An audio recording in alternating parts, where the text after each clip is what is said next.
Ma'am आपसे जानना चाहूँगी कि बहते पसीने की वजह से ऐसे कौन से इन्फेक्शन है जो शरीर में हो जाते हैं? पसीने के वजह से सबसे कॉमनली होने वाला इन्फेक्शन हमारे जैसे ट्रॉपिकल क्लाइमेट में है वो है फंगल इन्फेक्शन।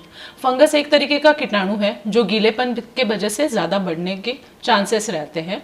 तो जो हमारे फोल्ड्स वाले एरिया है जैसे अंडर आर्म्स है, अंडर द ब्रेस्ट है, या बटक का पीछे वाला हिस्सा है, या कांच या ग्रोइन का एरिया है, इन सब जगहों पे फंगल इन्फेक्शन ज़्यादा कॉमनली होते हैं। इन सब में ही अगर हम सोचे तो मुझे लगता है ग्रोइन वाला एरिया है यहाँ सबसे ज़्यादा होते हैं। आपने एक बताया कि मोटापा एक रीज़न है जिसके वजह से ग्रोइन वाले एरिया में ज़्यादा फोल्ड्स पड़ जाते हैं। दूसरा ये है कि जैसे फीमेल्स के बारे में अगर बात करें तो फीमेल्स का बॉडी टाइप जो टाइप है वो इस तरीके से फैट डिस्ट्रीब्यूशन होता है कि जो हमारा बटक वाला एरिया है या थाई वाला एरिया है ये ज़्यादा मोटे रहते हैं। तो ज़्यादा मोटे रहने के वजह से उसकी रगड़ खाने की प्रक्रिया ज़्यादा होती है। दूसरा है फीमेल्स के जो क्लोथिंग पैटर्न्स है, जैसे हम लेगिंग्स जेगिंग्स पहनते हैं या जो फीमेल्स साड़ियाँ पहनती है, तो जो थाई वाला हिस्सा है वो एक दूसरे पे ज़्यादा रगड़ खाता है।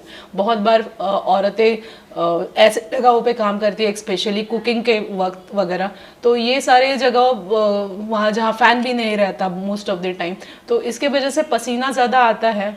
जो बारिश वाला मौसम है इसमें भी चिपचिपाहट ज़्यादा बढ़ जाती है, ह्यूमिडिटी ज़्यादा बढ़ जाती है।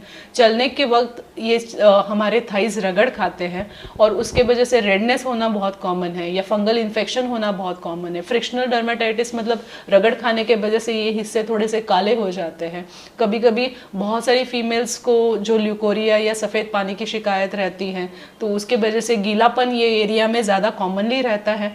तो ये सब चीज़ों से अगर बचना होगा तो कुछ चीज़ें करनी है। एक तो आपको इन्फेक्शन होता है तो ऑब्वियसली हमारे यहाँ पे टेंडेंसी है लोगों की ओवर द काउंटर मिलने वाली स्टीरॉयड बेस्ड क्रीम यूज़ करते हैं, तो ऐसी क्रीमें यूज़ करने के वजह से इन्फेक्शन तो ठीक हो जाता है मगर फिर से उसको होने के चांसेस ज़्यादा बढ़ जाते हैं। स्ट्रेच मार्क्स, रेडनेस और कभी कभी अल्सर्स वगैरह होने के वहाँ पे चांसेस रहते हैं। तो एक तो ओवर द काउंटर चीज़ें नहीं यूज़ करनी चाहिए।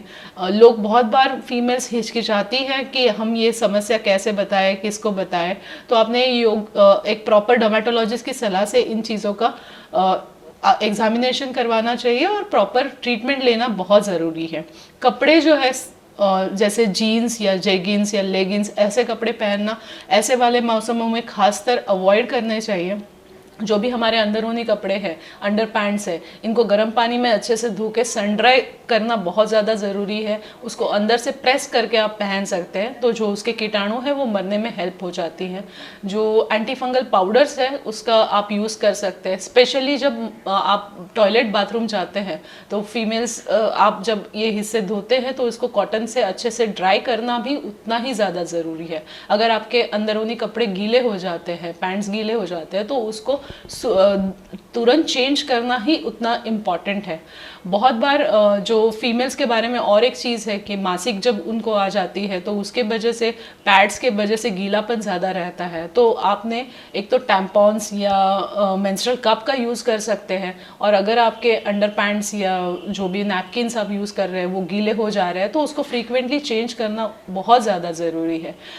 रेक्सिन बेस्ड होने वाले सोफेज वगैरह है जो एक जगह पे हम ज़्यादा बैठते हैं तो उसके वजह से भी पसीना ज़्यादा आके ये सारी समस्याएं होती है। आजकल ये बहुत बड़ा प्रॉब्लम हो गया है, तो आप अपने से इन सब चीज़ों की दवाई ना करें, इससे साइड इफ़ेक्ट हो सकते हैं। तो डर्मेटोलॉजिस्ट के सलाह से प्रॉपर इंस्ट्रक्शंस के साथ आप ट्रीटमेंट कोर्स फॉलो कर सकते हैं।